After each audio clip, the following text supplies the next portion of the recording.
प्यारे बच्चों नमस्कार। हम लोग हमारा विषय हिंदी साहित्य और हिंदी साहित्य के अंदर हमारी जो पहली पाठ्य पुस्तक है हिंदी भाषा और साहित्य का इतिहास, उसका हम लोग अध्ययन कर रहे थे। और इसी क्रम में हम लोगों ने पढ़ा कि जो हमारे हिंदी साहित्य का इतिहास है और इतिहास के अंदर जो आगे वाला हमारा जो बिंदु है अभी जो चल ही रहा है वो आदिकाल आदिकाल के बारे में अलग अलग जो विद्वान हुए उन विद्वानों ने अपनी अपनी परिभाषा दी, अपनी अपनी समय सीमा रखी। और विशेष करके आदिकाल को जैसे कहा जाए कि वीर गाथा के काल के नाम से ही पुकारा, तो आचार्य रामचंद्र शुक्ल जी ने इसकी जो परिभाषा दी और 1050 से लेकर के 1375 तक का जो समय रखा, तो उसी के दौरान ये आगे का जो बिंदु रहा हमारा परिस्थितियां। अब आदिकाल के अंदर परिस्थितियां कैसी थी, उसके साथ साथ उस समय की प्रवृत्तियां कैसी थी, उस समय के प्रमुख रचनाकार कौन थे और उनकी रचनाएं कैसी थी। तो परिस्थितियों के बारे में हम लोगों ने जाना कि कोई भी काल रहा हो तो उस काल की अपनी परिस्थितियां होती हैं। उन परिस्थितियों में उसकी राजनीतिक परिस्थितियां हैं, उसकी धार्मिक परिस्थितियां हैं, उसकी सामाजिक परिस्थितियां हैं, उसकी आर्थिक परिस्थितियां हैं और उसकी साहित्यिक परिस्थितियां हैं। तो इस तरह से उनकी अलग अलग परिस्थितियां होती हैं। उस दौरान समाज में किस तरह की जो घटनाएं वो घटित हुई, तो उनको लेकर के आज हमारा जो बिंदु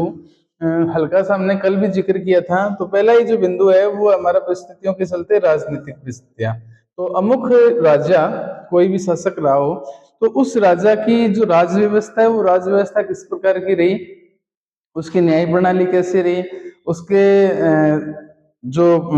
उसकी जो प्रजा थी और उसकी जो राज व्यवस्था थी, तो उस राज व्यवस्था से वो लोग संतुष्ट थे या नहीं थे। उसके साथ साथ उस दौरान उसे किस तरह की, जिस तरह से आज वर्तमान समय में हम लोग देखें तो अनेक प्रकार की हमारी जो आवश्यकताएं हैं और उन आवश्यकताओं की पूर्ति के लिए अनेक प्रकार की जो मांगे उठाई जाती है, तो उस दौरान जो साहित्यकार थे तो उन साहित्यकारों ने और राजा के सामने उनकी जो बातें रखी या नहीं रखी या समाज की जो आवश्यकता थी उन आवश्यकताओं की पूर्ति करने के लिए उन्होंने उनके सामने किसी प्रकार के तथ्य रखे या नहीं रखे, तो उन चीजों के ऊपर हम लोग आज प्रकाश डाल लेते हैं। तो प्रकाश डालने से पहले और हम लोग इनकी परिस्थितियों के बारे में, परिस्थितियां उसके हालात, सामान्य सा अर्थ लिखें तो परिस्थितियां उनके हालात, वास्तविक स्थिति, ठीक है। और अब नाम आ गया राजनीतिक। तो राजनीतिक ये अपने आप में नाम, जैसा आपको मैंने पहले भी बताया था कि कोई भी बिंदु हो उसका अपना एक नामकरण होता है, उसकी अपनी एक समय अवधि होती है, उसकी अपनी एक स्थिति होती है, ठीक है। और किसी बात को किस तरह से, कैसे, किस शैली के अंदर कही जाए वो भी अपने आप पर निर्भर करता है। एक तो हम लोग जिस तरह से किसी बात को विनम्रता पूर्वक और सामने वाले के आगे अपनी जो आवश्यकता है उसका उन बिंदु को रखें, और एक थोड़ी सी भाषा में अपनी ये मान के चलो कि जटिलता हो या कर्कशता हो, तो उसको लेकर के अगर हम किसी के सामने इस तरह के तथ्य रखें तो सामने वाला सोचने के ऊपर मजबूर होता है। तो ऐसा ही कुछ इसमें भी देखने को मिला, क्योंकि इसकी जो राजनीतिक परिस्थितियां हैं उन परिस्थितियों की खातिर बताया जाता है कि इसकी जो समय सीमा है, नाम आ गया आपका राजनीतिक परिस्थितियां, इसकी जो समय सीमा है, समय सीमा की खातिर बताया जाता है कि 8वीं शताब्दी से लेकर के 15वीं शताब्दी तक भारतीय इतिहास की भारतीय इतिहास की जो राजनीतिक परिस्थितियां थी उन राजनीतिक परिस्थितियों का जो वर्णन है वो इसके अंतर्गत किया जाता है। अब इसमें बताया गया कि इस भारतीय इतिहास की राजनीतिक परिस्थितियों का अगर हम थोड़ा और जिक्र करें तो उसके अनुसार बताया जाता है कि इस दौरान हुआ क्या, 8वीं और 15वीं शताब्दी के बीच में इस दौरान हुआ क्या। इस दौरान ये हुआ कि हिंदू जो सत्ता है या हिंदू जो शासक थे उन हिंदू सत्ता का तो क्षय हो रहा था, एक तरह से विनाश हो रहा था, ठीक है। और कह सकते हैं कि मुस्लिम जो साम्राज्य है या मुस्लिम जो सत्ता है उसका उदय हो रहा था। उसके पीछे भी कुछ राजनीतिक कारण थे, जैसा मैंने आपको कल भी बताया था, थोड़ा सा और जिक्र कर लेते हैं। इसके पीछे कारण ये था कि हमारे जो हिंदू शासक थे या हिंदू सामंत थे वो आपसी फूट के चलते, एक दूसरे के साथ ईर्ष्या भावना रखते हुए, एक दूसरे के साथ कह सकते हैं कि द्वेष भावना रखते हुए, आपसी मतभेद है, उनके जो विचार है वो मेल नहीं खा रहे थे, उनको लेकर के, उसके साथ साथ अपने फालतू का शौर्य प्रदर्शन करने के लिए, या कह सकते हैं कि अपना जो कह सकते हैं कि अपनी बाहुल्यता को प्रस्तुत करने के लिए, बाहुल्यता मतलब मैं श्रेष्ठ, ठीक है। और इस तरह की जो बातें हैं ना, अहंकार वाली जो बातें हैं, वो अहम जो है वो उनके अंदर देखने को मिल रहा था, क्योंकि उस समय अधिकांश जो शासक थे वो ये मान के चलो कि आप क्षत्रिय, और क्षत्रिय होने के साथ साथ जो सामंत थे, और उन सामंतों में अगर हम लोग जिक्र करें तो जिस तरह से अलग अलग जाति वर्ग के जो लोग थे, और वो अपनी बाहुल्यता को सिद्ध करना चाहते थे। अभी किसी ये कह सकते हैं कि किसी साम्राज्य को लेकर के, किसी क्षेत्र विशेष को लेकर के, और अमुक क्षेत्र को अपने क्षेत्र में शामिल करने के लिए, किसी एक तरह से नारी हरण को लेकर के, किसी प्रेम प्रसंग को लेकर के, किसी कटु वचनों को लेकर के, या कह सकते हैं कि ऐसी अमुक बातें थी जिन बातों को लेकर के वो अपना व्यर्थ का शौर्य प्रदर्शन करते थे, जिससे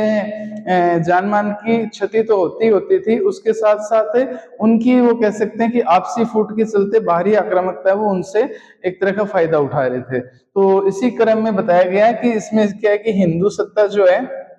हिंदू जो शासक है उनका क्षय हो रहा था और हानि हो रही थी उनको, और मुस्लिम सत्ता का जो है वो उदय हो रहा था। और ये जो युग है वो राजनीतिक पराजय और ग्रह कलह का युग था। ये कह सकते हैं कि राजनीतिक दृष्टि से देखें तो ये युग अपने आप में राजनीतिक पराजय और ग्रह कलह का, ग्रह कलह जैसे मैंने आपको बताया कि आंतरिक, जिस तरह से ये मान के चलो कि अगर घर में किसी के साथ वाद विवाद हो जाए तो जिस तरह से वो जो ये मान के चलो कि पिता के साथ पुत्र का, या पुत्र वधू का अपनी सास के साथ है, तो वो लोग भी उनसे अलग हो जाते हैं। तो इसी तरह का कुछ भाव है, एक समझाने के लिए आपको उदाहरण बता रहा हूं मैं। तो इसी तरह की जो चीजें वो ग्रह कलह, अर्थात उनमें आंतरिक शांति नहीं थी। जिस तरह से कल मैंने बताया कि भारत अपने आप में एक सुदृढ़ राष्ट्र है, उसके साथ साथ राजस्थान में छोटी छोटी रियासतें थी, उसके साथ साथ इन रियासतों में के अपने अपने राजा थे। जिस तरह से ये मान के चलो बीकानेर रियासत के अलग थे, अलवर भरतपुर के अलग थे, जयपुर के अलग थे, जोधपुर के अलग थे, हनुमानगढ़ के अलग थे। तो सब ये मान के चलो, माफ करना, कि ये जो शासक थे वो शासक आपसी आंतरिक विवाद के चलते और इनमें एक तरह की फूट आ गई थी, और इस फूट का जो फायदा है वो बाहर से आने वाले जो आक्रामकता है उन्होंने इसका फायदा उठाया। अब इनकी खातिर बताया जाता है कि जिस तरह से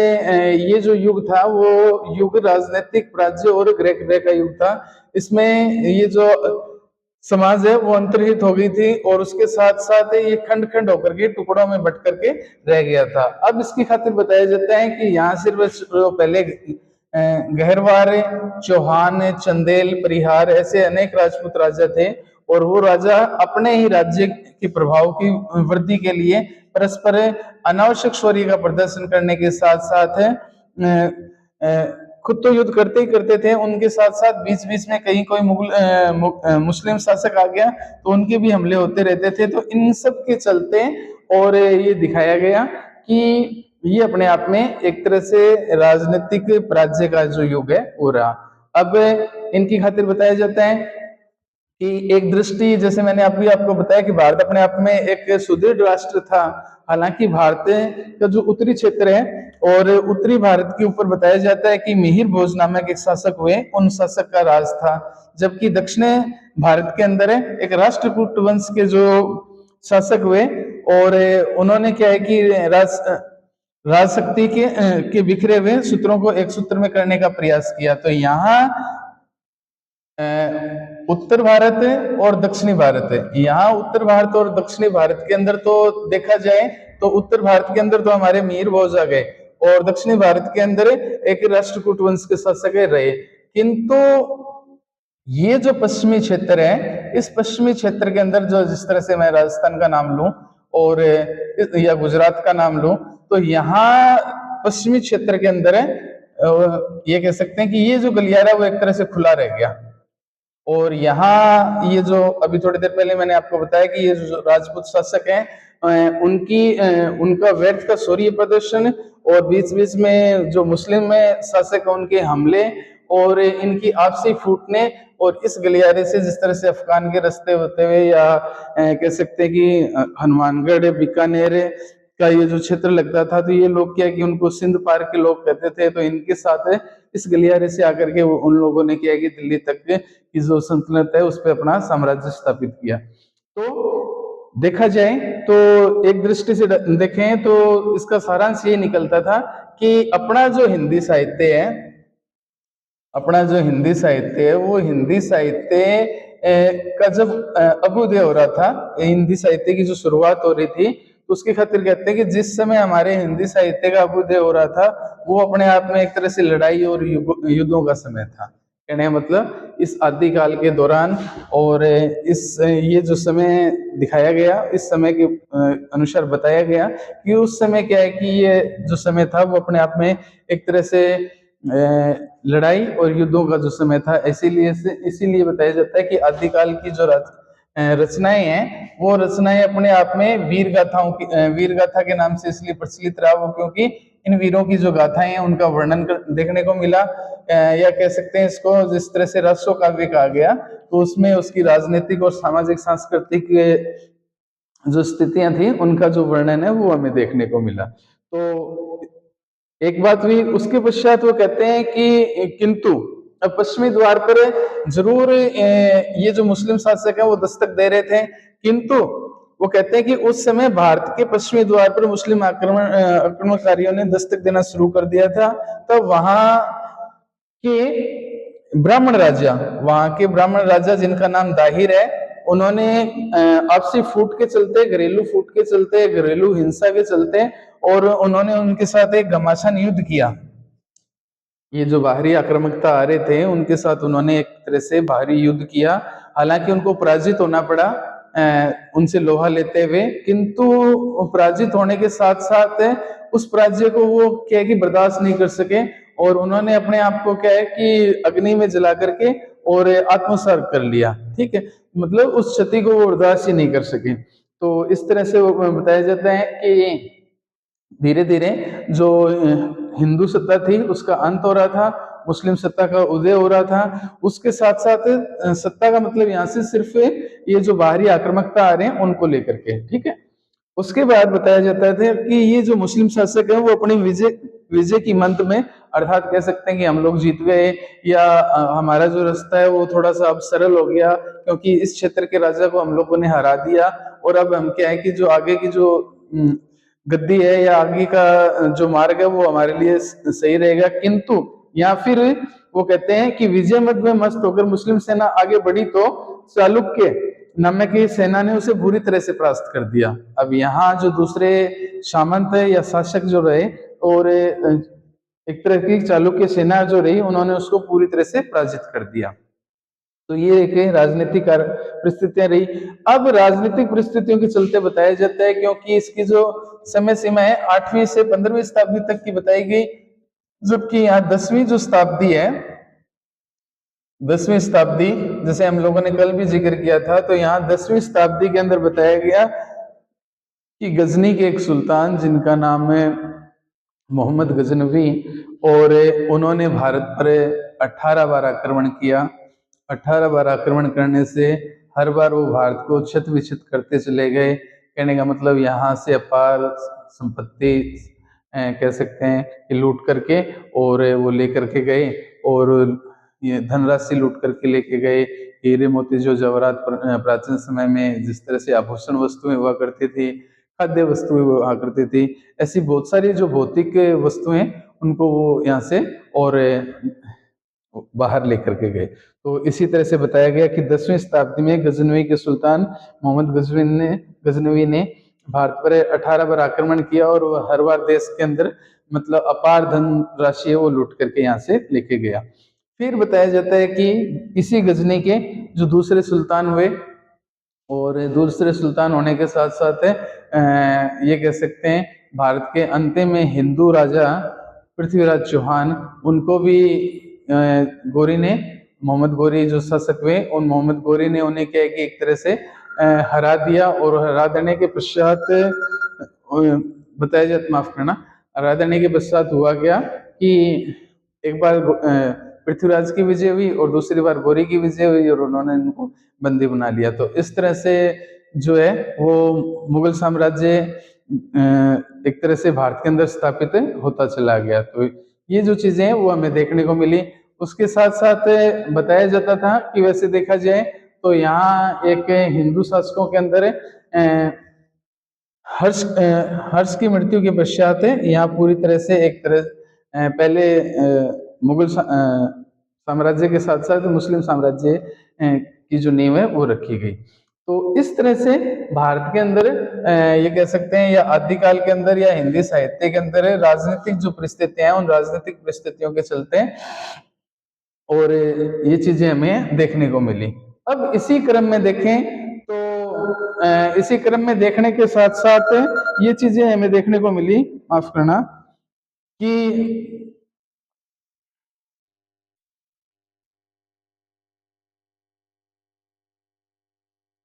राजनीतिक परिस्थितियां और राजनीतिक परिस्थितियों के बाद धार्मिक परिस्थितियां। अब क्या है कि स्वाभाविक सी बात है कि जिस तरह से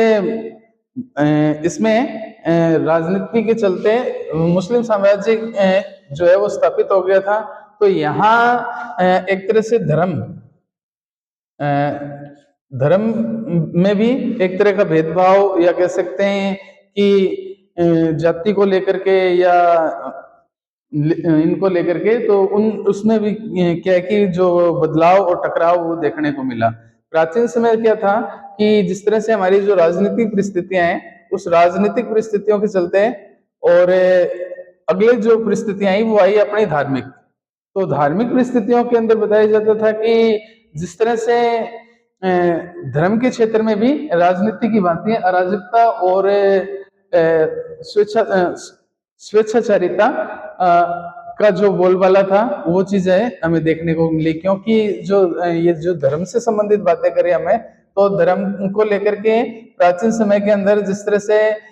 हिंदू और हिंदू वैदिक जो धर्म है वो धर्म तो था ही था, किंतु वैदिक धर्म के चलते यहाँ बौद्ध धर्म का भी बोलबाला देखने को मिला। जो जैन धर्म है, उन जैन धर्म का भी बोलबाला देखने को मिला। जो सिद्ध थे, उन सिद्धों और जो नाथ थे, सिद्धों और जो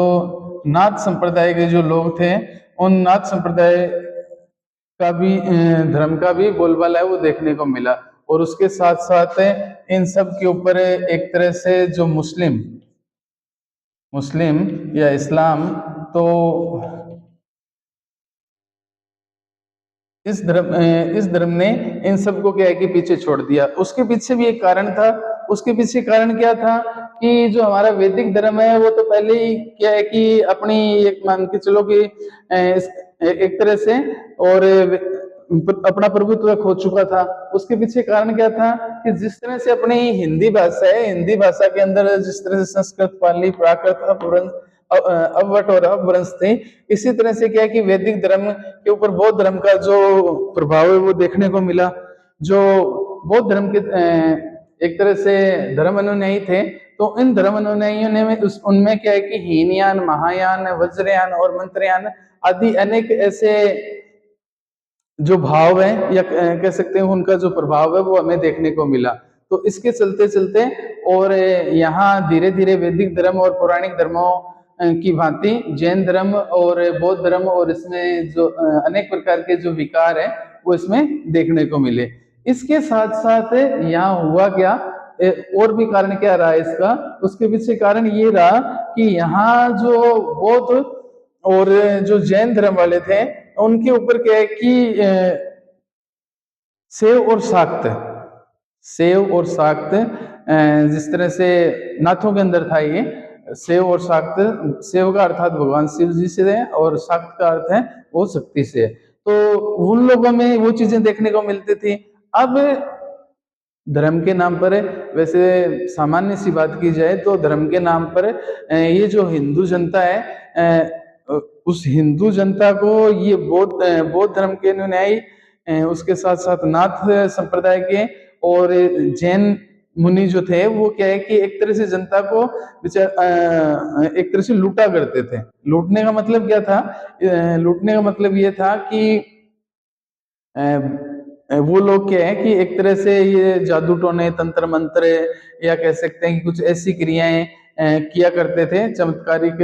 बता करके, और एक तरह से उनको भ्रमित कर रखा था। उस समय की जो जनता है, उस जनता को जादू टोने टोटकों से या चमत्कारिक को दिखा करके और उन लोगों को भ्रमित कर रखा था, और उस भ्रम के चलते और जनता को वो लोग लूटा करते थे। तो इन सब को दरकिनार करते हुए, और इन सब क्योंकि ये भी एक तरह से ये देख के मान के चलो आप लोग कि जिस तरह से राजनीतिक हमारी परिस्थितियां रही, उसी तरह से ये जो धर्म है, और धार्मिक परिस्थितियों के चलते ये जो धर्म है वो भी अपने आप में छत विक्षत हो गया, क्योंकि सब में एक तरह का अहम का सा भाव आ गया। इस अहम के भाव में चलते को देखते हैं, तो उसमें देखते हैं कि जो पहले प्राचीन समय में वैदिक धर्म था, हमारा हिंदू जो धर्म था, तो हिंदू धर्म के अंदर होता क्या था कि सब अपने अपने संस्कृति के हिसाब से, और जिस तरह से पूजा आराधना अनुष्ठान वगैरह जो किए जाते थे, या जिस तरह की जो क्रियाकलाप थे, वो क्रियाकलाप किए जाते थे अपने, ठीक है, अनेक प्रकार के। और उसके बाद क्या है कि बौद्ध धर्म में आ गए, तो बौद्ध धर्म वालों ने क्या कर दिया कि अपने धर्म को श्रेष्ठ दिखाने के लिए उन्होंने बताया कि आप हीनयान को अपनाओ, महायान को अपनाओ, वज्रयान को अपनाओ, मत माफ करना, मंत्रयान को अपनाओ। तो इस तरह से उन लोगों ने उनके अपने अनुयायी बढ़ाने की खातिर और अलौकिक ब्रह्मा की उपासना की खातिर और लोगों को एक तरह से भ्रमित करना शुरू कर दिया। फिर जो जैन मुनि आए, जैनों ने अपने धर्म को लेकर के जो है वो अपना वर्चस्व स्थापित कर लिया। इस इन लोगों के अंदर भी फिर जो नाथ आ गए, तो नाथ लोगों ने क्या किया कि अपने धर्म के जो अनुयायी उनको बढ़ाना शुरू कर दिया, क्योंकि नाथों के अंदर हठ योगी थे, कपालभाति वाले थे, शिव और शाक्त को मानने वाले थे, उसके साथ साथ अघोरी थे, उसके साथ साथ कालमुख वाले थे, पशुपात थे। तो ये लोग क्या करते थे कि जिस तरह से हम लोग थोड़ी देर पहले जिक्र कर रहे थे कि वो चमत्कार की जो प्रवृत्ति है उसको जनता के सम्मुख ज्यादा रख रहे थे, तो जनता को एक तरह से भ्रमित सा कर रहे थे। और उसके बाद उनकी कुछ क्रियाकलापों को भी देखें, तो वो क्रियाकलाप भी समाज के अनुसार देखा जाए तो सही नहीं थी। स्नेह सुरा शराब वगैरह का सेवन करना, या कुछ अनावश्यक ऐसे अनैतिक कार्य जो समाज के लिए उचित नहीं है, तो उन लोगों वो चीजें भी उन लोगों में देखने को मिली। तो ये जो सारी की सारी चीजें और इस तरह की जो परिस्थितियां हैं, वो परिस्थितियां हमारी आदिकालीन परिस्थितियों के अंदर सम्मिलित रही। तो यहाँ हम लोगों ने आज दो प्रकार की परिस्थितियों को पढ़ा। जिस तरह से आदिकाल का जो वीरगाथा काल है, उस वीरगाथा काल की दो परिस्थितियां में राजनीतिक परिस्थितियां, तो राजनीतिक पहलू जैसे रहे, और उसके पश्चात जो है वो धार्मिकता को लेकर के, धर्म को लेकर के। और देखा जाए तो प्राचीन समय ही नहीं, आज का जो वर्तमान समय है, उस वर्तमान समय में भी सबसे ज्यादा जो लूट है, कह सकते हैं कि अंधविश्वास है। और अंधविश्वास वैसे तो आज की जो जनता है वो पढ़ी लिखी जागृत है, और हर अच्छे बुरे की उनको परख है, किंतु प्राचीन समय में अंधविश्वास का बोलबाला अधिक था, और धर्म को लेकर के और एक तरह से जो जनता है उसको एक तरह से गुमराह किया जाता था, ठीक है, या धर्म के आड़ में अपने ऐसे कुछ अनैतिक कार्य कर दिए जाते थे, जिनको लेकर के भी एक तरह से ये कह सकते कि पाखंडता वो है हमें देखने को मिली। तो अलग अलग धर्मों की अपनी अलग अलग परिस्थितियां रही, उन परिस्थितियों के चलते जनता नुकसान जनता का ही होना था, क्षत विक्षत जो है, हानि जो है वो जनता की होनी थी। उनके जो मौलिक रूप से गुण को देखें या मौलिक रूप को देखें, तो ये जो चीजें वो हमें देखने को मिली। और आज भी क्या है कि धर्म के नाम पर ही कुछ लोग जो हैं वो गुमराह करते हैं, तो ये या जाति पाति के नाम पर है, ठीक है। तो ये जो चीजें हैं वो उनके अनुसार हमें देखने को मिली। तो हमारी जो परिस्थितियां थी, उन परिस्थितियों में राजनीतिक परिस्थितियां, और राजनीतिक परिस्थितियों के साथ साथ धार्मिक परिस्थितियां। उन धार्मिक परिस्थितियों में अलग अलग धर्म के जो अनुयायी थे, उन धर्म के अनुयायियों ने और उसके साथ साथ अपनी अपनी जो पूजा पूजा पद्धति थी, उन पूजा पद्धति को लेकर के उन्होंने वर्णन किया। उन्होंने बताया कि जिस तरह से बौद्धों के अंदर विभिन्न प्रकार के जो संप्रदाय थे, जैसे हम लोग जिक्र ही कर रहे थे, और उसमें अलौकिक शक्तियों को लेकर के, उसके साथ साथ सिद्धियों की प्रगति को लेकर के, गुप्त मंत्रों का जो उच्चारण वगैरह है उनको लेकर के, उसके साथ साथ जब तप ताप और उनको लेकर के, और उसके साथ साथ आचार विहीन जो गुप्त क्रियाएं की जाती थी, और उससे जो जनता में एक तरह की भ्रम, एक तरह का पाखंड है, और एक तरह की जो चमत्कार और या अंधविश्वास है, तो उसको लेकर के वो लोग उन लोगों को गुमराह कर रहे थे। तो इन सब को लेकर के और यहाँ की जो धार्मिक परिस्थितियां, उनका जो वर्णन है वो किया गया। अब इसमें सुधार की आवश्यकता थी। सुधार की आवश्यकता को लेकर के कि जब तक जनता वास्तविक स्थिति से अवगत नहीं होगी या शिक्षित नहीं होगी, तो शिक्षा एकमात्र साधन है जिससे वास्तविक स्थिति का आकलन किया जा सके, वास्तविक स्थिति को पहचाना जा सके, और इस शिक्षा के माध्यम से ही जो समाज में फैला हुआ पाखंड है उसको दूर किया जा सकता है, लोगों को जागृत किया जा सकता है, वास्तविकता से परिचित कराया जा सकता है। तो हालांकि माना कि चमत्कार भी अपनी जगह है, किंतु विज्ञान अपनी जगह है, साक्ष्य जो सत्यता है तो वो अपनी जगह है। तो